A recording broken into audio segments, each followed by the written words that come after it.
Just as one could not imagine warring parties agreeing to a ceasefire, let alone peace, without a free-flowing Strait of Hormuz, how can Pakistan be expected to sustain a ceasefire when India continues to pose an existential threat? Let there be no ambiguity in Islamabad, in New Delhi, in Washington, in Beijing, in London, at the United Nations. This is not a technical dispute. This is not a clerical quarrel between commissioners. This is not a matter of paperwork, hydrology, or administrative abeyance. This is the weaponization of water. The Indus Water Treaty was not a favor given to Pakistan. It was a solemn international settlement. It was brokered in the shadow of partition because the rivers of Punjab and Sindh could not be left to the mercy of anger. The World Bank states plainly that the treaty allocates the western rivers, the Indus, Jhelum, Chenab, to Pakistan, and the eastern rivers to India, while allowing each side limited uses on rivers allocated to the other.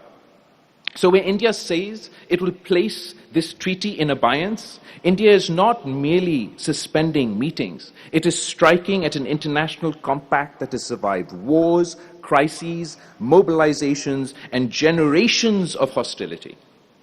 And what is the Indus to Pakistan? It is not a river on a map. It is our bread, it is our cotton, it is our wheat, it is our fields of Sindh, our orchards of Punjab, our waters of Khyber Pakhtunkhwa, our channels of Balochistan. It is our farmer at dawn.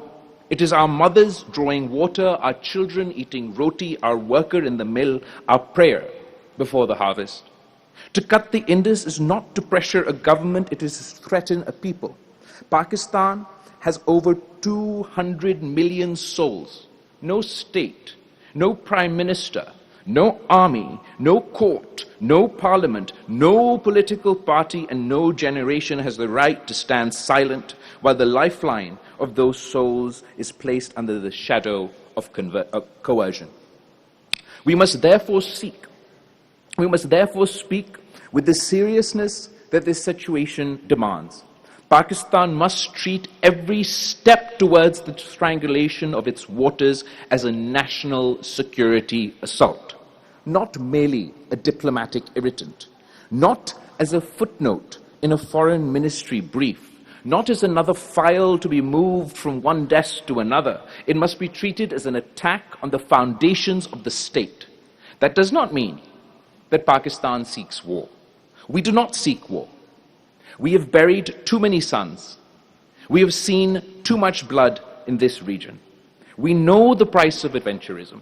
We know the tragedy of miscalculation. But peace is not surrender. Restraint is not paralysis. Diplomacy is not silence. And patience is not permission.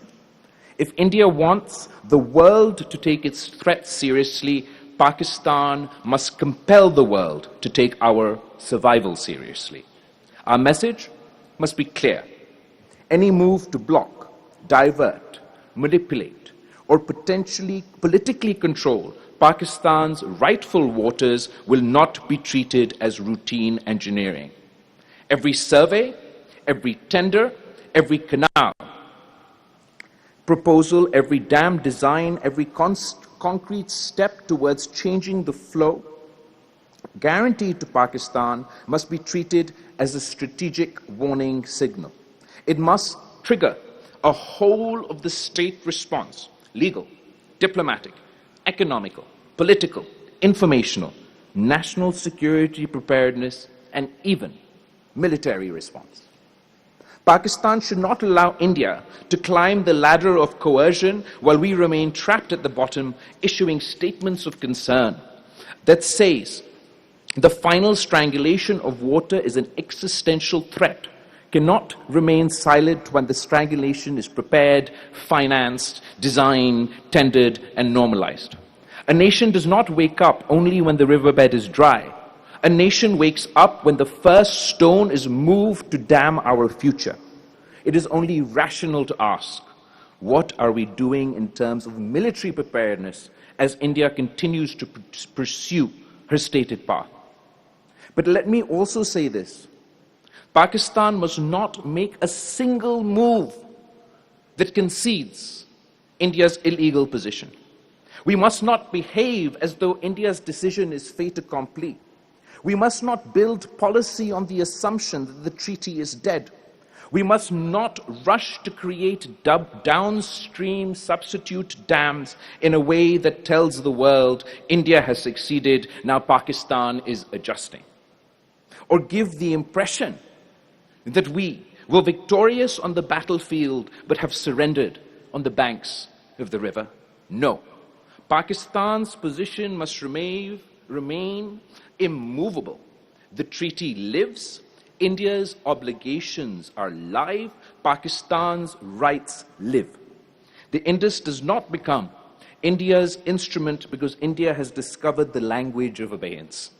Projects and dams already approved before India's unilateral decision should continue on their own merit.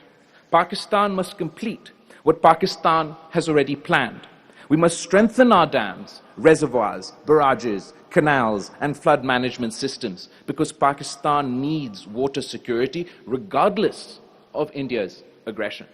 But let us be precise. There is a difference between strengthening Pakistan and accepting India's blackmail. There is a difference between national resilience and diplomatic surrender.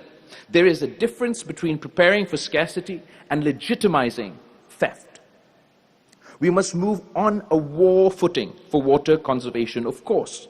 We must modernize irrigation. We must reduce waste in canals. We must invest in drip irrigation, smart agriculture, lining where needed, telemetering, groundwater regulation, recycling, and urban water discipline.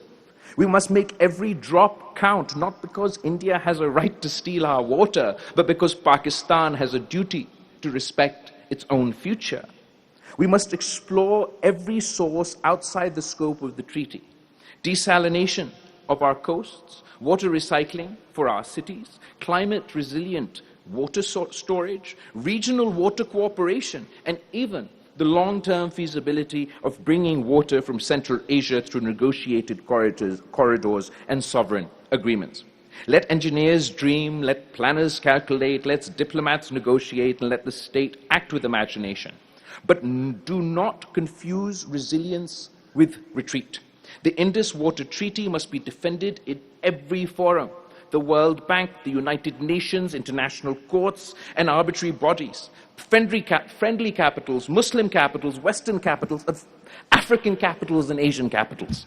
Pakistan must internationalize the principle, not merely the grievance.